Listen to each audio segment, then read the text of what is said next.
টলিপাড়ায় যৌন হেনস্থার অভিযোগ খতিয়ে দেখতে হেমা কমিটির মতো কমিটি গড়বে রাজ্য।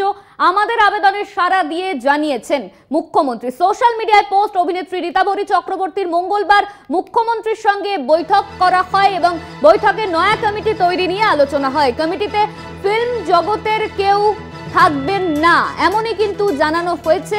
অভিযোগ খতিয়ে দেখতে হেমা কমিটির মতো কমিটি গড়বে রাজ্য।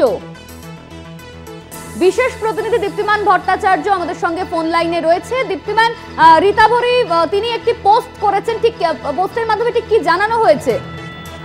দেখো, কালকে যখন বৈঠক হয় সেই সময় কিন্তু আমরা জানিয়েছিলাম যে এই যে মিটিংটা হচ্ছে রীতাবরীর সঙ্গে, সেখানে কিন্তু তিনি আগেই বলেছিলেন যে টলিউডের এমন কিছু ঘটনা ঘটছে মহিলাদের সঙ্গে যেটা নিয়ে তিনি সোচ্চার হতে চাইছেন। আজকে তিনি যে পোস্ট করেছেন সেখানে কিন্তু তিনি বলেছেন যে তিনি কোনো রাজনৈতিক দল বা রাজনৈতিক দলের হয়ে কাউকে রিপ্রেজেন্ট করতে তিনি যাননি। তিনি গেছেন যে টলিউডের মহিলারা কাজ করতে গিয়ে যেরকম পদে পদে তারা বিপদের সম্মুখীন হচ্ছেন সেইখান থেকে তাদেরকে বের করে নিয়ে আসার জন্য একটা কোনো এমন কিছু গঠনমূলক কিছু তৈরি করা হোক যার থেকে তারা এই ধরনের যে তাদের বিপদের সম্মুখীন হচ্ছে সেটা যেন না হতে হয়।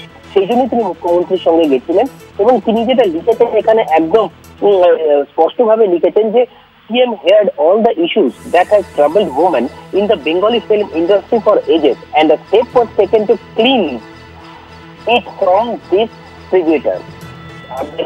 এই যে পুরোটাকে পরিষ্কার করার কাজ মুখ্যমন্ত্রী শুরু করবেন বলে তিনি আশা করেছেন।